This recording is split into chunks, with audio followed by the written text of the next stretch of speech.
রাজধানী সহ সারা দেশে এখনো কাটেনি গ্যাসের সংকট। এতে শিল্প কারখানা সহ বাসাবাড়িতেও দেখা দিয়েছে ভোগান্তি। গ্যাসের অভাবে বিদ্যুৎ উৎপাদন কমায় আশুলিয়ায় বেড়েছে লোডশেডিং। এতে তৈরি পোশাক সহ শিল্প খাত বড় সংকটের মুখে পড়েছে। এসব বিষয়ে বিস্তারিত জানাতে যুক্ত হচ্ছেন সহকর্মী জাহিদুল ইসলাম অনিক।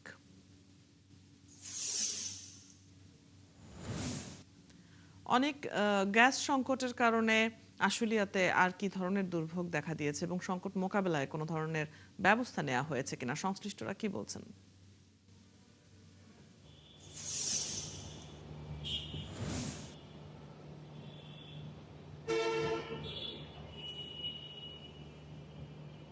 অদিতি, আমি এই মুহূর্তে আছি আশুলিয়া বাইপোল এলাকায়। আপনাকে জানিয়ে রাখি, আশুলিয়া বেশ কিছু সিএনজি ফিলিং স্টেশনে কিন্তু আমরা সকাল থেকেই দেখছি যে ঘন ঘন লোডশেডিং এর কারণে কিন্তু যারা পান কর্তৃপক্ষরা রয়েছেন তারা কিন্তু গ্যাস ঠিকমতো সংগ্রহ করতে পারছে না, যার কারণে কিন্তু তারা সেই সংগ্রহিত যে গ্যাস সেটি কিন্তু তারা যারা গাড়ি চালকরা রয়েছেন, প্রাইভেট চালকরা তাদের কিন্তু দিতে পারছে না।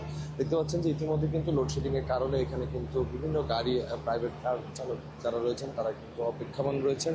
এবং আরেকটি যে বিষয় যেটি হলো যে প্রতিটি সিএনজি ফিলিং স্টেশনের পাম্পের কিন্তু তাদের চাহিদা 15 পিএইচ, সেই জায়গায় কিন্তু তারা 2 পিএইচ করে কিন্তু পাচ্ছে গ্যাস, যার ফলে কিন্তু যেই ঘাটতি সেটি কিন্তু তেমনভাবে সেটি পূরণ করা কিন্তু সম্ভব হচ্ছে না। আমরা যদি একজন পাম্প কর্তৃপক্ষের সাথে কথা বলি, কি অবস্থায় আছেন গ্যাসটা দেখতে পাচ্ছেন?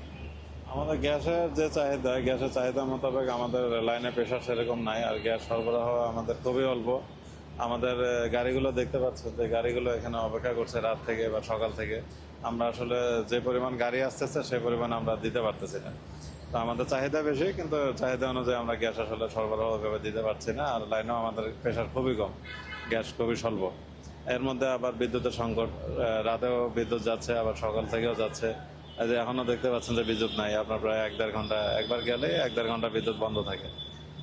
যেমনটি শুনছিলেন, তাছাড়া কিন্তু শুধু সিএনজি ফিলিং স্টেশন নয়, এখানে কিন্তু আমরা দেখেছি যে কলকারখানা যারা গ্যাস দিয়ে হলো উৎপাদন করেন সেই সকল জায়গাও কিন্তু আমরা দেখেছি যে তাদের উৎপাদন কিন্তু ব্যাহত হচ্ছে। তাছাড়া আশুলিয়ার যে সকল আবাসিক এলাকাগুলো রয়েছে সেখানেও কিন্তু আমরা দেখেছি যে যারা বাসায় রান্নাবান্নার কাজে ব্যস্ত থাকেন তারাও যেমনটি বলছেন যে তারা কিন্তু সকাল থেকে ঠিক সন্ধ্যা পর্যন্ত কোনো প্রকারই কিন্তু গ্যাসের চাপ সেটি কিন্তু তারা পান না, যার ফলে কিন্তু তারাও কিন্তু ক্ষোভ প্রকাশ করেছেন। আদিতি, ধন্যবাদ। আপনার কাছ থেকে আমরা আশুলিয়ার পরিস্থিতি জেনে নিচ্ছিলাম। দর্শক সহকর্মী যুক্ত হয়ে আশুলিয়ায় গ্যাস সংকটের খবর জানিয়ে দিচ্ছিলেন।